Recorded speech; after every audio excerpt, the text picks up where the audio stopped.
So the Walter Vank was a pretty, I mean, he defied what Hitler wanted him to do, which is beeline it straight to him. And because of that, he was able to save how many people, how many soldiers, how many civilians.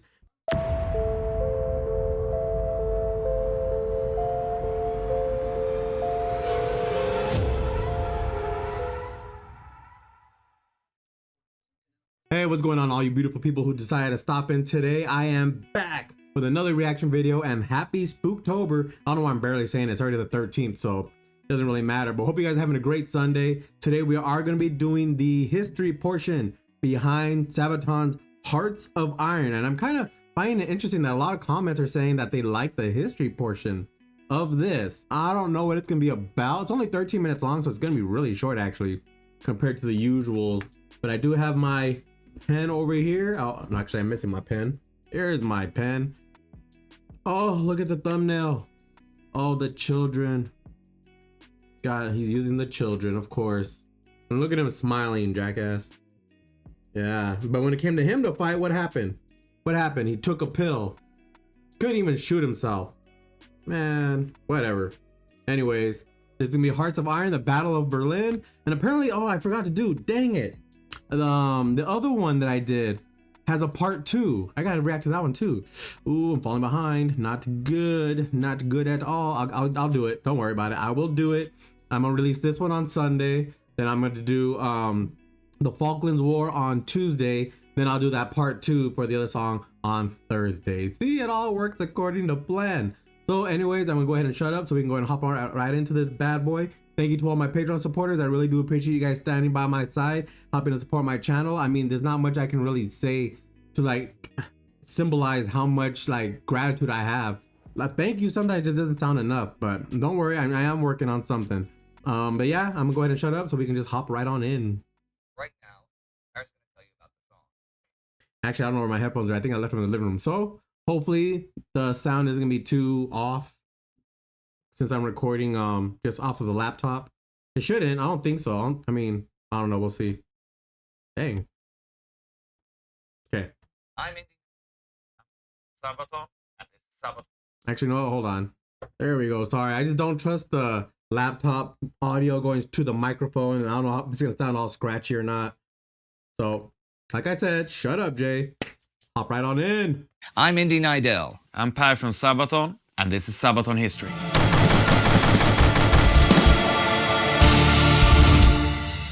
A German soldier defying Hitler's orders might sound dangerous to you, and it was, but for one man, it was necessary to save many lives. And we were looking for a story where the Germans was not always the bad guys. A story which I'm going to tell you right now, and then Per's going to tell you about the song.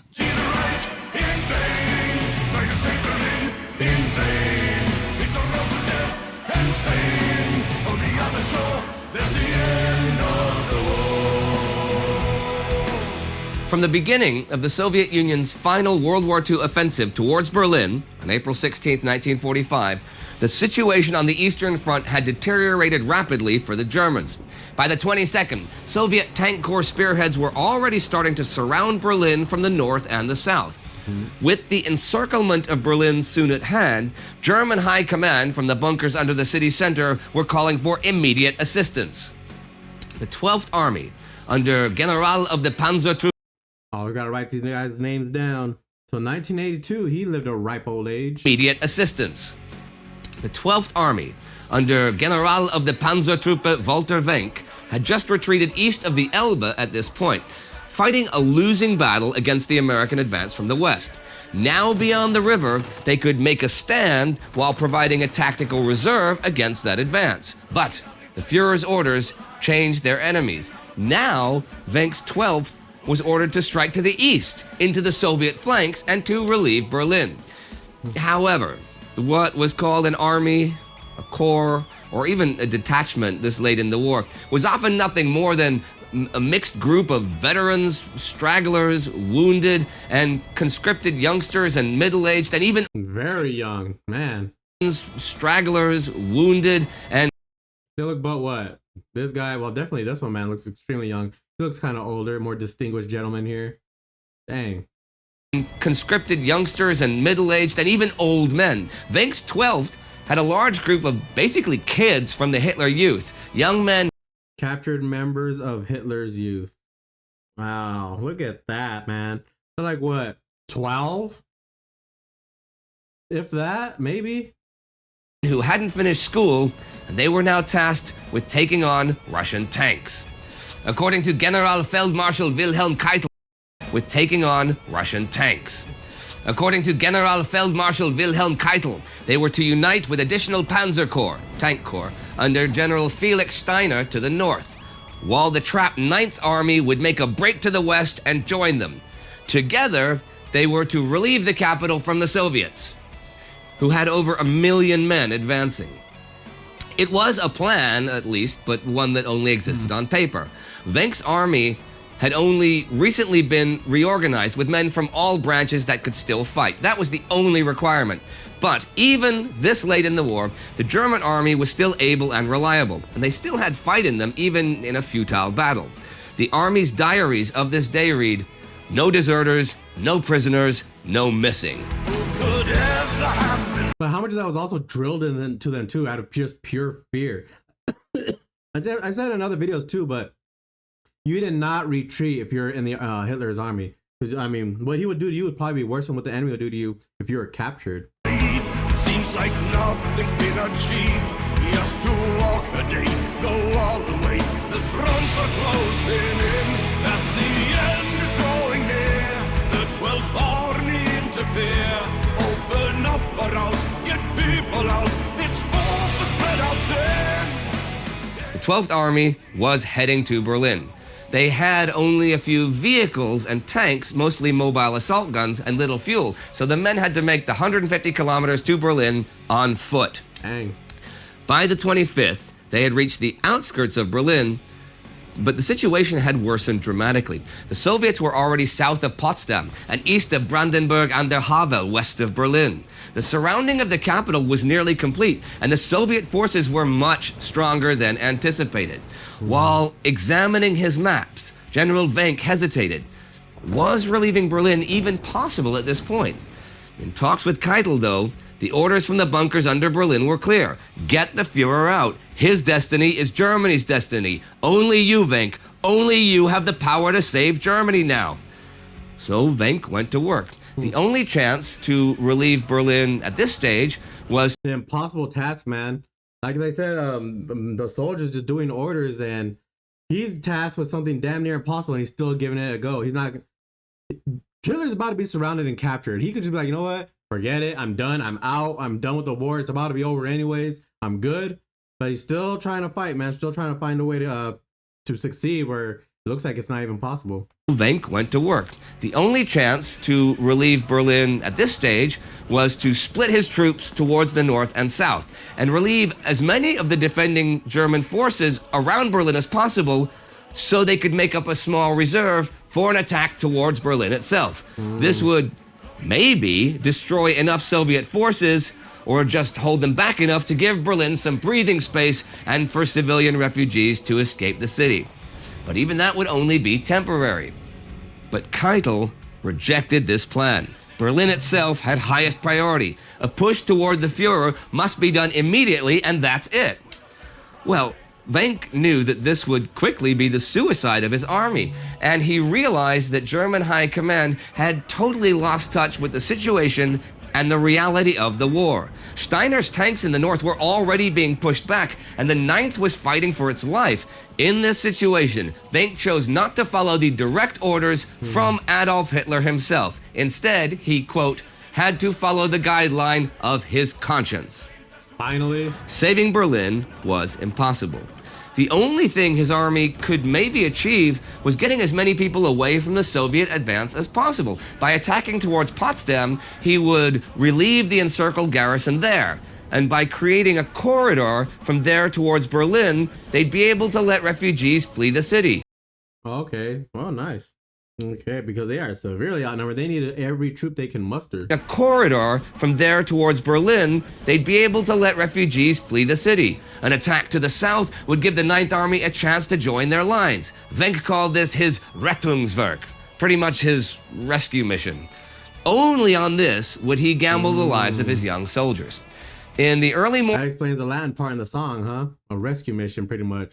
mornings, Wenck called this his Rettungswerk, pretty much his rescue mission. Only on this would he gamble the lives of his young soldiers. In the early morning hours of April 26, the final German offensive of the war began. Who'll survive and who will die? Up to Kriegsglück to decide. Those who made it cross without a loss have reason to reflect. It is not about Berlin. It is not about the Reich. It's about the men who fought for them.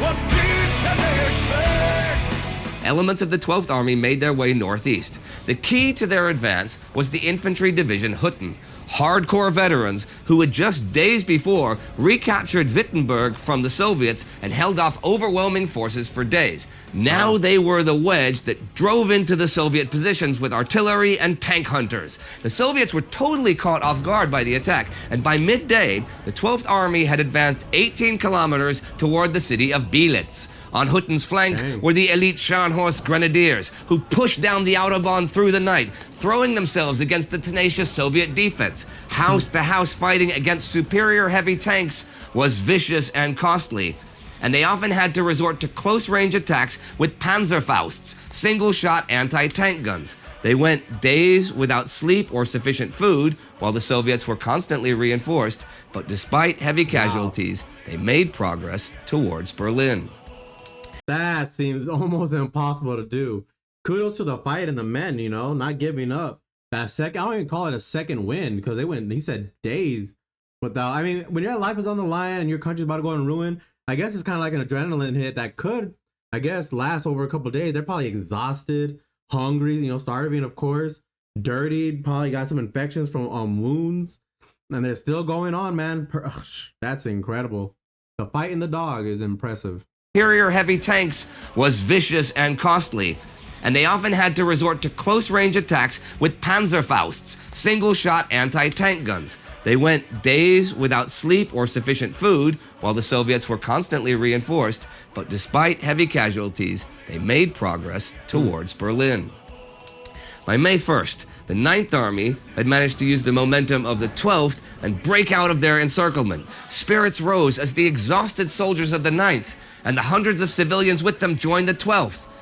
But seeing the ragged and wounded men limping into his ranks, Wenck marveled at Hitler's insane plan to fight the Soviets head-on. The 9th had been nearly destroyed just fighting for its survival and the survival of the many civilians in its midst. Other fighting forces were able to link up with Wenck as well. And the same day, Hutten reached a large German military hospital near Potsdam. Once more, the fighting was brutal as they stormed the Soviet trenches, but for 24 hours, they were able to get many hundreds of wounded soldiers, nurses, and Red Cross personnel out before the Soviets could return. This was the very end of the European part of the war, and it is difficult to find and follow the reports from the last days of the fighting around Berlin. The Germans did not make many records. The Americans also often didn't record a lot of it, and the Soviet archives are still not fully available. Neither Steiner nor Wenck reached Berlin, though, and Hitler chose suicide over capture in his bunker. It's the end of the war. Reach for Elvis Joe. On May the 2nd, Wenck's army retreated.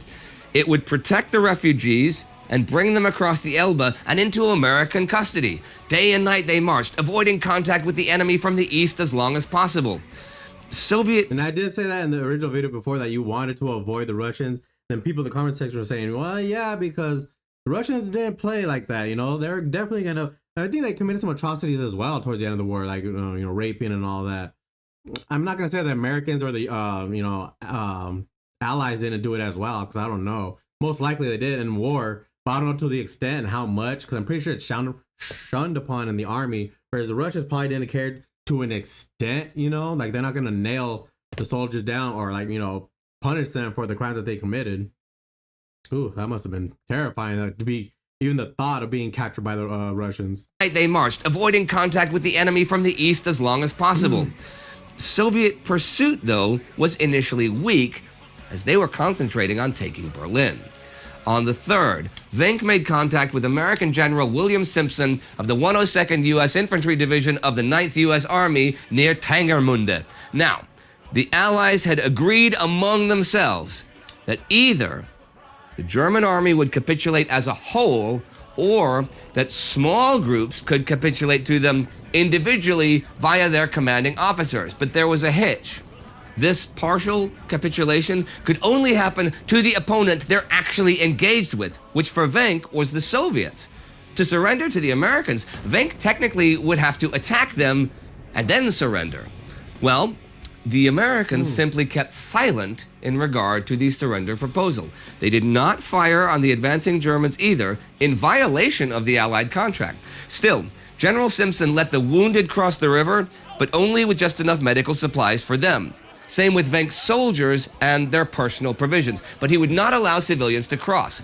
Men were even sent out with whips on the partially collapsed bridge to hold back civilians trying to cross with the soldiers. Dang. It could have been more of a human tragedy were it not for sudden Soviet fire that rocked the remnants of the bridge. This killed several American soldiers, so a 2-kilometer retreat from the river was ordered.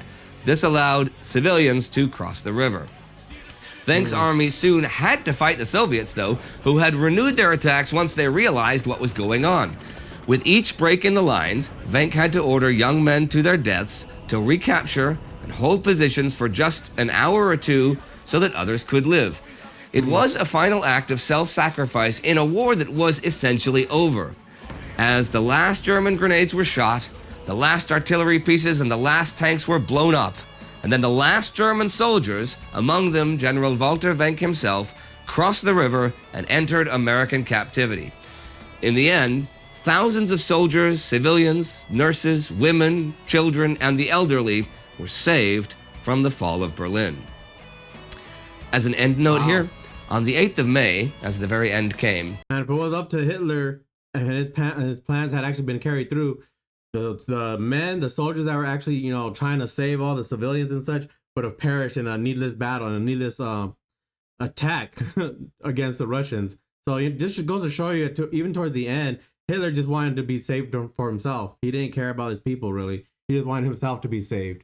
He was above everyone else. Even though he said he was doing it all for the country, all for Mother Germany, Mother Germany, he didn't care. He just wanted himself to be rescued. That's all he wanted in the end. many men and women attached to the 9th. On the 8th of May, as the very end came, many men and women attached to the 9th Army were extradited back to the Soviets. To this day, we don't know the exact reasons for that, but we do know that there were several suicides to escape that fate. See the city burn on the other side, going down in flames as two worlds collide. Who can now look back with a sense of pride? On the other shore, there's the end of the war.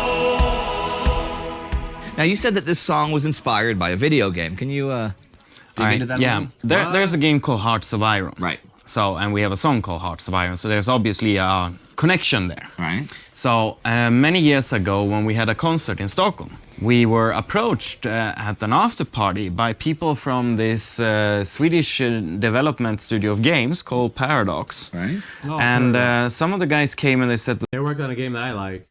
development studio of games called Paradox. Right. And some of the guys came and they said that they were big fans of us and they really appreciate the work that we are doing with writing music about history. And we started to talk about that we are doing pretty much the same thing. I mean, they are doing games about history and we are doing music about it. They asked us, is there any way that you can like write a song that would be like a lead theme for our game that is coming? And we said, okay. And when we were researching, we came across the story about Walter Wenck, and it took a while to keep discussing and developing the idea. We did other things connected to this, and inside of Hearts of Iron, there is released now soundtrack of Sabaton. Okay. So it was possible to get the music, our songs, when you play the game.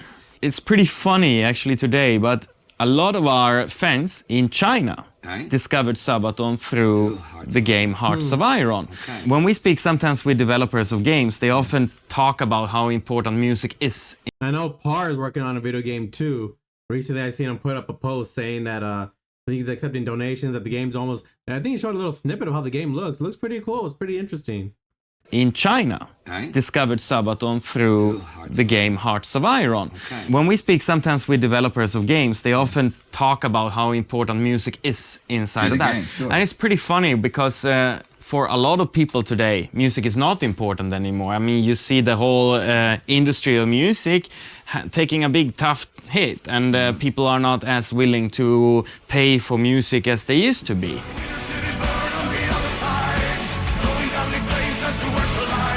So the Walter Vank was a pretty, I mean, he defied what Hitler wanted him to do, which is beeline it straight to him. And because of that, he was able to save how many people, how many soldiers, how many civilians. Really interesting how they actually extradited some of those people from the 9th Army back to Russia. Wonder what that's about. Well, there you have it. Hearts of Iron 4 featuring Sabaton music. And that was all for today with Hearts of Iron. On Sabaton History Channel. On why I like it with Indy, after he's done talking, he always does a pose where he stops talking and he also holds the position because he knows that the music's going to fade out and it's going to change scenes. Have it. Hearts of Iron 4 featuring Sabaton music. And that was all for today with Hearts of Iron. On Sabaton History Channel.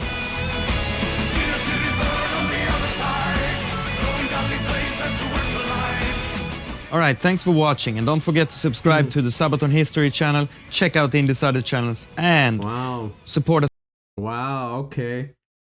So I can see why you guys, because yeah, something that you don't do, a huge no-no in the Reich army is to defy the Fuhrer, and that's what he did towards the end. Like you said, he made a conscious decision that it was just dumb to just waste the soldiers for a mission that's pretty much a suicide mission. Why waste your army in a failed attempt to rescue your Fuhrer? The Fuhrer's done pretty much. I mean, he's surrounded. The Soviets are everywhere. I mean, there's no escaping it. So he made that conscious decision to save as many soldiers and civilians as he could. The civilians as he could. Very impressive. Very cool. Did not. So yeah, like I said, not a whole lot. I guess that's the main thing that I got from this. Is the ultimate defied order that saved so many lives. Wonder what they talk about him. Wonder what they said. Did they say, like in the history books in Germany, like is he considered a traitor or like what's this? What's most replayed here? It's a big spike. It's the only spike. Difficult to find and follow the reports from the last days of the fighting around Berlin. The Germans did not make many records. The Americans also often didn't record a lot of it, and the Soviet archives are still not fully available. Neither Steiner nor Wenck reached Berlin, though, and Hitler chose suicide over capture in his bunker. Yep, so in the end, yeah, they never got to him. Ah, coward, man. Like I said, I don't even think he shot himself. He just took one of those pills. I forgot what kind of, I think cyanide or something, I think. Or did he shoot himself? I don't remember. I'm pretty sure he took a pill. I don't even think he shot himself. I think he was with his, like one of his girlfriends or his wife or something at the time.